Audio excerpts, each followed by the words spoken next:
there's one more report that is non-military per se. Okay, the Ukrainians are now using a new shipping route. So the cargo ships and everything, previously they are supposed to be this grain deal. The Russians are supposed to guarantee the routes, and then the ships can travel safely. Apparently, you don't need the Russian guarantee because according to Ryba, the vessels coming into this Danube River, the Ukrainian vessels and cargo ships can just travel along the territorial seas of Romania, and they can still travel out to the Mediterranean. Which then bring into question why the hell you need the grain deal, right? So unless they are purely about Odessa, which they have to travel in this direction. So tentatively, all the vessels are now traveling from around this Danube River along the territorial seas through Istanbul and out of the to the Mediterranean, and that's it. So, and I fact checked this information, and actually it seems to be correct.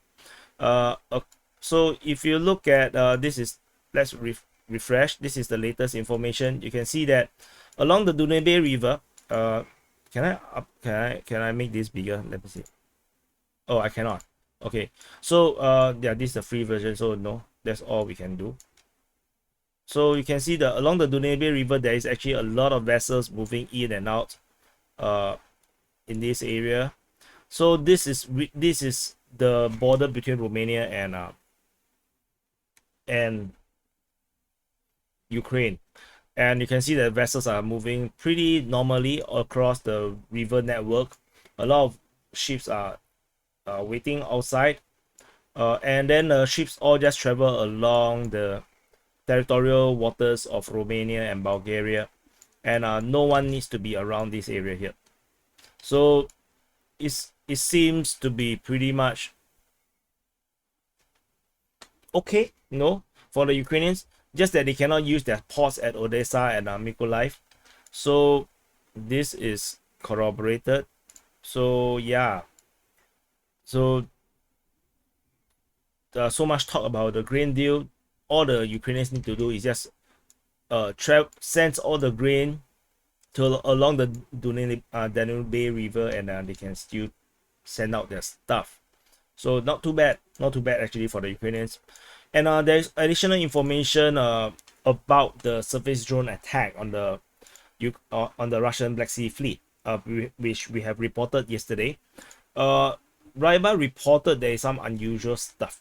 They are not sure where these manned boats come from, and they previously thought that it's coming from the mouth of the Danube River, but then after that they say that they are not so sure. And then they observed that there was this ship called the Joseph Shelter that was moving to the Bosphorus Strait, and they now assume that there might be a possibility that the drones come from this cargo ship. And it seems like the target of this drone was actually a tanker that was actually escorted by these Russian vessels. So they kind of have this possibility, this thought that the possible attack target is actually this tanker and not the Russian vessels. So anyway, they say that while the attack, there was also the American P-8 Orion and the MQ-9A Reaper drone that was actually monitoring this entire operation. So, but that's it. No, this just a lot of hypotheses. None of this is concrete, but it does shows a possibility of how the Ukrainians can actually do this operation, which is, I think, quite interesting. So that's all from the summary itself. Just some conclusion.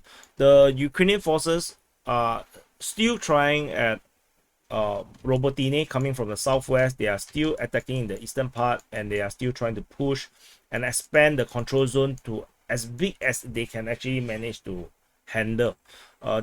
So there is that's all. It's interesting to see two Sukhoi 25 getting shot down. I'm not sure if the Ukrainian Air Force has been operating them lately. maybe they did not, because we didn't have a Ukrainian aircraft shot down for a very long time. So it might be that the sorties were lesser, or they are not used, and then now they are being used because they needed additional support. But I'm not sure. Of course, these are all my hypothesis.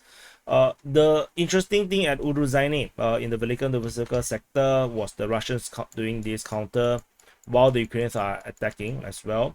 And the reports are on at Uruzhaine despite the declaration by non-governmental organizations that Uruzhaine has fallen to the Ukrainians. Ukrainian Defense Ministry actually had not celebrated the capture of Uruzhaine. They have not. In fact, even in their report, they are still talking about the Russians are attacking in the Uruzhaine region, which they did not mention exactly where. So I find that pretty interesting. And I also would say that the fighting at Mikhail's Cave starting again is interesting. The Ukrainians, I thought that they have given up. They give it a try again. So that's interesting as well. The other one that was, I think, something to take note of is actually this Russian attack towards Lower Kalinove in the east and southeast. Previously, there was an attack towards Karamik. So this area is starting to heat up for the Russians on the Russian side.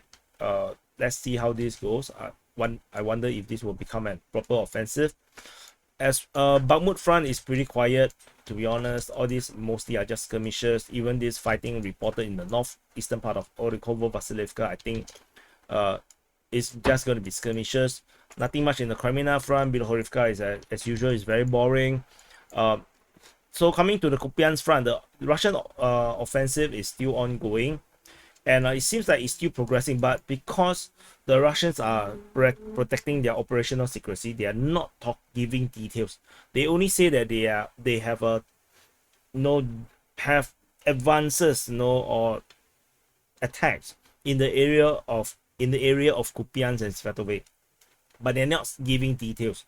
As a result, I cannot even map all this information in, despite I saw the information, and I'm depending on the other like Raiba to give additional information, but no one really have much. Largely the information is all about Ukrainian counter-attacking the Russian forces, but the word they use is counter-attack, which is important, because counter-attack means that there was actually a main attack, and the main attack is the Russians attacking, and this also helps to give us a direction of where the Russians are actually pushing, and the Ukrainians are definitely reinforcing their position to try to hold back this offensive. But that's all we do know about the Kupiansk offensive, and I think this is about it. Thank you for watching. Press the like button, subscribe, and I'll see you in the next update.